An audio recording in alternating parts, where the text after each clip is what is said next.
Voilà, c'est ça du journal. Nous recevons un invité sur ce plateau. Il s'agit du directeur général de la Société nationale d'électricité, la Sénélec, M. Pape Mademba Biteye. Bonsoir. Bonsoir, Pabouna. Bienvenue. Le prétexte de cette invitation, vous le connaissez, c'est l'inauguration hier de la centrale éolienne de Taïba Ndiaye par le chef de l'État, le président Macky Sall. Une inauguration qui entre dans la stratégie du mix énergétique. Est-ce que vous pouvez revenir un peu sur le processus qui a conduit à cette matérialisation de la vision du chef de l'État? Merci beaucoup, M. Thiaw.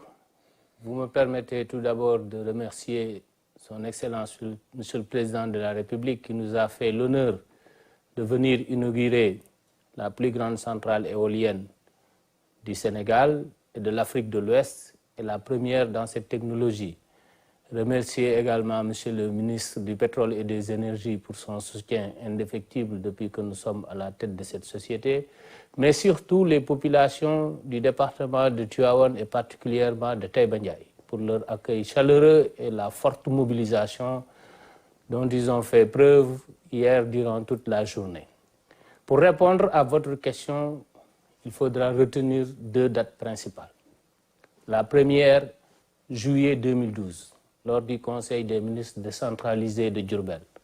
Le président déclinait son ambition de sortir le Sénégal de la grave crise énergétique que traversait le Sénégal, à travers une politique basée sur le mix énergétique. Pourquoi le mix énergétique? Parce que depuis longtemps, le parc de production de Sénélec était basé uniquement sur des machines fonctionnant au pétrole. Quand le président est venu, il a dit il faut qu'on explore les autres sources de production. Il faut que la diversification des sources de production soit une réalité et que cette diversification soit plus basée sur les énergies renouvelables. Deuxième date principale, c'est la COP21, Paris, novembre-décembre 2015, où le président prenait l'engagement solennel d'inscrire le Sénégal résolument vers une transition énergétique. Et au niveau de cette transition énergétique, il a même augmenté les engagements du Sénégal pour passer d'un mix de 20% à 30%. Ça veut dire que 30% de la capacité installée au Sénégal doit être faite sur la base des énergies renouvelables. Ce que nous venons de réaliser aujourd'hui avec la mise en service de cette première tranche, nous sommes à 22% d'énergie renouvelable. Et d'ici la fin du mois de juin, nous serons autour de 30% conformes aux engagements qu'il a pris lors de la COP21. L'idée est d'aller davantage donc vers les énergies propres, monsieur le directeur général. Mais est-ce qu'on peut avoir une idée de la capacité et surtout de l'apport de cette infrastructure? C'est une centrale qui est composée de 46 éoliennes pour une puissance globale de 158,7 MW. Ça représente 15% de la capacité installée de Sénélec. Mais aujourd'hui, c'est surtout plus de la moitié de la capacité installée pour les énergies renouvelables. Ce qui nous permettra aujourd'hui, avec le solaire qui alimente les populations pendant la journée, l'éolienne va prendre le relais pendant la nuit.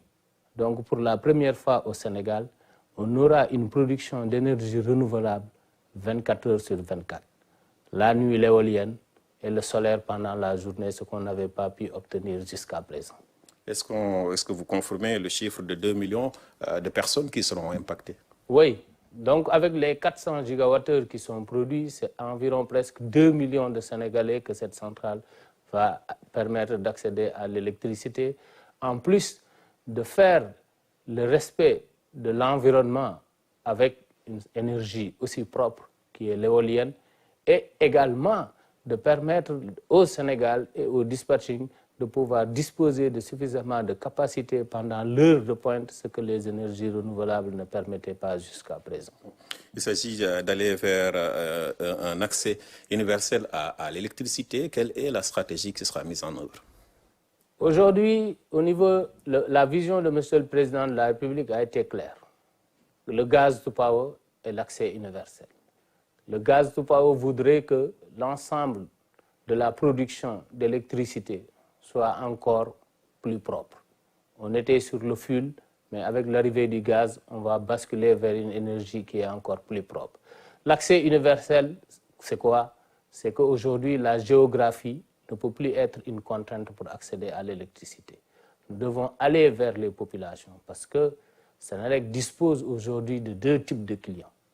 Il y a les clients qui ont leur facture d'électricité qui veulent payer, mais il y a d'autres clients qui sont là, qui demandent à avoir une facture d'électricité. Et c'est ce que le président a appelé l'équité territoriale et la justice sociale. Donc aujourd'hui, nous allons essayer de faire en sorte que l'ensemble des Sénégalais puissent accéder à l'électricité. Je rappelle juste qu'au mois de janvier, nous avons mis en service 36 villages qu'on a électrifiés. Et le mois prochain, nous allons en mettre encore 71 villages. Nous allons bientôt faire une tournée pour la mise en service de ces villages, ce qui représente à peu près 107 villages électrifiés en 3 mois. Je rappelle juste, avant 2012, on faisait moins de 100 villages par an. Donc, ce qui traduit que l'ambition d'aller permettre à l'ensemble des Sénégalais de disposer de l'électricité est à notre portée et nous sommes en train d'y travailler. Et aujourd'hui, le gaz qui va arriver, qui sera une ressource domestique, nous permettra d'accélérer ce processus à partir de 22 avec le rythme que nous avons entamé. Monsieur Biteye, je vous remercie. Merci d'avoir répondu à notre invitation. Je vous remercie.